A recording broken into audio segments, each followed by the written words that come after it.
வணக்கம் மக்களே, வணக்கம். சற்று முன் கிடைத்திருக்கக்கூடிய ஒரு முக்கியமான தகவல் ஒன்றை பார்க்க போகிறோம் மக்களே. சற்று முன் முதல்வர் அதிரடியாக அமலாக்கத்துறையினால் கைது செய்யப்பட்டிருக்கிறார்.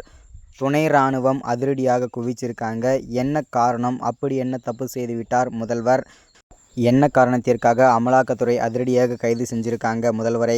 ஸோ இதை பற்றின தெளிவான துல்லியமான காணொளி தான் இந்த ஒரு வீடியோவில் நம்ம பார்க்க போகிறோம் மக்களே. அது மட்டும் இல்லாமல் இது உண்மை தகவலா இல்லை எதிர்க்கட்சியினால் பரப்பப்படும் வதந்திகளா அப்படின்றத பற்றியும் தெளிவாக பார்க்கலாம். அதற்கு முன்பாக நமது சேனலுக்கு நீங்கள் புதிய பார்வையாளராக இருந்தீர்கள் என்றால் மறக்காமல் நமது அரசியல் நியூஸ் சேனலை சப்ஸ்கிரைப் பண்ண மட்டும் மறந்துடாதீங்க.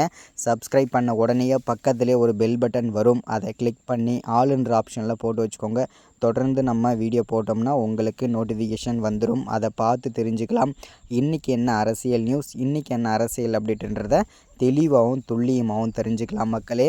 அது மட்டும் இல்லாமல் வீடியோ பார்க்குற ஒவ்வொருத்தரும் மறக்காமல் வீடியோவை லைக் பண்ணுங்கள், அது ரொம்ப இம்பார்ட்டன்ட். வீடியோவை ஷேர் பண்ணுங்கள். ஓகே, வாங்க வீடியோக்குள்ளே போகலாம்.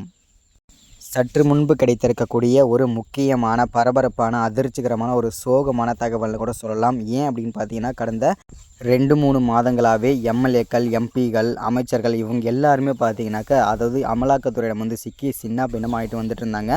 அந்த வரிசையில் தொடர்ந்து வந்து பார்த்திங்கன்னா, தற்போது சற்று முன்பு பிரான்ஸ் நாட்டுடைய முதல்வர் அதிரடியாக கைது செய்யப்பட்டிருக்கிறார். நிறைய பேர் நினச்சிட்டு இருப்பீங்க தமிழ்நாட்டுடைய முதல்வர் அப்படின்றத கண்டிப்பாக கிடையாது. இது வந்து பிரான்ஸ் நாட்டுடைய முதல்வர் அதிரடியாக கைது செய்யப்பட்டிருக்கிறார். துணை இராணுவம் அதிரடியாக குவிச்சிருக்காங்க. ஸோ அங்கே இருக்கிற அமைச்சர்கள் எல்லாமே பார்த்திங்கன்னா திடீர்னு கட்சி மாற்றமும் செஞ்சுருக்காங்க. ஸோ இவங்க எல்லாருமே பார்த்திங்கனாக்கா பல ஊழல்கள், பல கொள்ளைகள், இது மாதிரி பல இதில் செஞ்சதுனால தான் இது எல்லாமே நடந்திருக்கு அப்படின்றதுக்கான தகவலும் எட்டியிருக்காங்க. ஸோ அமலாக்கத்துறை அது மட்டும் இல்லாமல் இன்னும் பல அமைச்சர்கள் வந்து கைது செய்யப்படுவார்கள் என்றும் உளவுத்துறை ரிப்போர்ட் மூலிமாவும் அமலாக்கத்துறை தெரிவிச்சிருக்காங்க. அது மட்டும் இல்லாமல் தமிழ்நாட்டுடைய முதல்வர் கைது செய்யப்படுவாரா, அதற்கான வாய்ப்புகள் இருக்குதான்னு சொல்லி நிறைய பேர் கேட்டுகிட்டே இருந்தீங்க. ஸோ அதுக்கான வாய்ப்புகள் ஒரு துளி கூட கிடையாது. இந்த இடத்துல நம்ம ஆணித்தனமாகவும் தெளிவாகவும் துல்லியமாகவும் தெரிவிச்சுக்கிறோம். ஏன் அப்படின்னு பார்த்தீங்கன்னா, அவரை வந்து தொடவும் முடியாது, தொட்டால் அவரை சும்மா விடவும் மாட்டார். ஸோ அவர் தொடக்கூடிய நிலைமையில் கூட யாரும் கிடையாது. ஆனால் திமுகவில் இருக்கக்கூடிய ஜெகத் ரட்சகன் ஆகட்டும், ஏவா வேலாவாகட்டும், அதே மாதிரி பார்த்தீங்கன்னாக்கா முக்கியமான மூத்த அமைச்சர்கள் எல்லாருமே பார்த்தீங்கன்னா அமலாக்கத்துறையிடம் வந்து சிக்கி சின்னாபேட்டம் ஆகிட்டு இருக்காங்க. ஆனால் வந்து பார்த்திங்கன்னா முதல்வரை வந்து அவரை தொட முடியலை, அவர் தொடவும் முடியாது, இனிமேல் தொட்டு பார்க்கவும் முடியாது. ஸோ அது வந்து பார்த்திங்கன்னா தெளிவாக இருக்காங்க.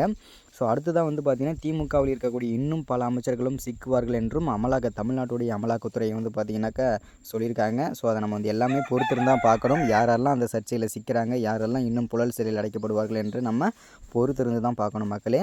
ஸோ இதுதான் அப்டேட். மறக்காமல் சப்ஸ்கிரைப் பண்ணுங்கள், லைக் பண்ணுங்கள், ஷேர் பண்ணுங்கள். அடுத்த வீடியோவில் பார்க்கலாம்.